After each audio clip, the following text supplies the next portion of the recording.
Agroegele Bilinçli Tarım programına tekrardan hoş geldiniz. Bugün yanımızda Ayhan Uzun, Tek Tarım, Turgutlu ilçesinde bulunan Ayhan abimizin yanındayız. Yanında da değerli çiftçimiz Cüneyt abiyle birlikteyiz. Cüneyt abinin biber tarlasındayız. Biber tarlasında neler yaptık? Ayhan abiyle işbirliğimiz nasıl gelişti? Ayhan abi ne kadar zamandır tanıyoruz? Ya da Ayhan abi burada neler yaptı? Bunları konuşacağız. Ayhan abi öncelikle merhaba. Merhaba, hoş geldiniz kardeşim. Hoş bulduk Ayhan abi. Ayhan abiyle ortalama 3 yıl, 3,5 yıl falan oldu değil mi abi? Yanlış söylüyorsam. Yani. O civarda bir şey oldu. 3 yıla yakın bir süre oldu. 3 yıldır tanışıklığımız var. Sağ olsun bize güvenir, ürünlerimizi alır, ürünlerimizi satar.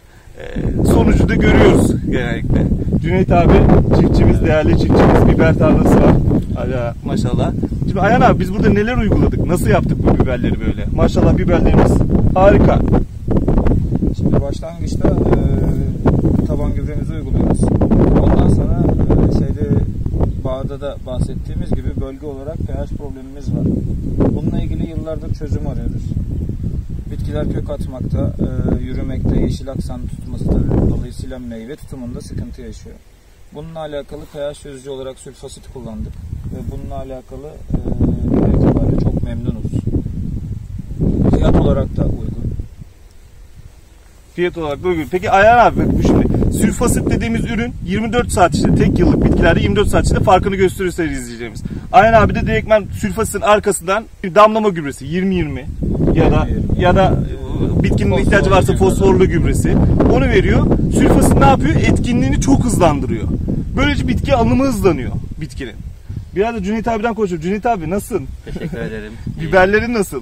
Güzel.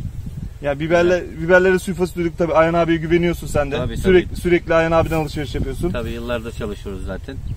Biberler de harika. Harika, güzel. Ürünleriniz güzel. Şimdi biberlerimiz de bu arada hibrit değil. Ayhan abi bu konuda hakkında. Evet, klasik postal çeşidimiz. Sökme fidan. Sökme. Yani tutumu zor galiba değil mi? Tabii ki bir hibrit çeşit kadar fazla tutum yapmasını, verim yapmasını bekleyemeyiz. Hastalıklara karşı direnci daha azdır. Büyümesi daha zordur. Tutumu daha az olur. Ama gördüğünüz gibi hibrit çeşit gibi tutum yapmış. Ya bunun tabii ki bitkinin ilk yürümesi, göz tutumu, boğum araları, attığımız gübrelerin çalışması ki bunda sülfasitin büyük etkisi var. Bunlarla alakalı gelişiminde hiçbir sıkıntı yaşamadık. Aynen. Şimdi bu konuları konuşurken çiftçinin ikinci düşündüğü şey tamam ürün işe yarıyor harika. Bunun maliyeti ne kadar diye düşünüyorlar. Yani maliyetler Ayhan abi Turgutlu'da özellikle Ayhan abi Koşukırı Caddesi'nde Tek Tarım Ayhan Uzun abimizde tüm ürün çeşitlerimiz mevcut.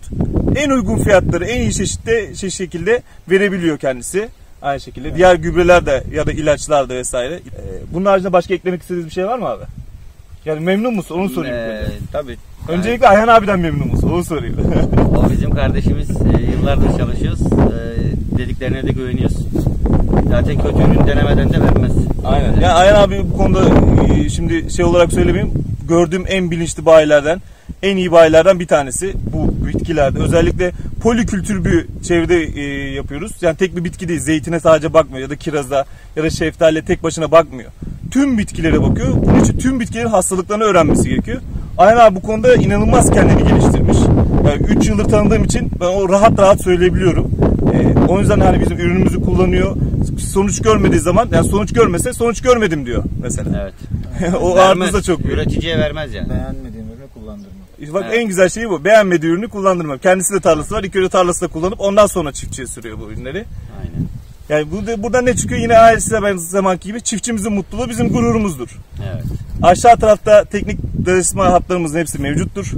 Videonun sonunda beğenmeyi ve abone olmayı kesinlikle unutmuyoruz. Sağlıcakla kalın. Ayhan abiye, Tek Tarım Ayhan Uzun abiye ve Cüneyt abimize, güzel değerli çiftçimize çok teşekkür ediyoruz. Biz de teşekkür ederiz. Teşekkür ediyoruz. Sağlıcakla kalın. Görüşmek üzere.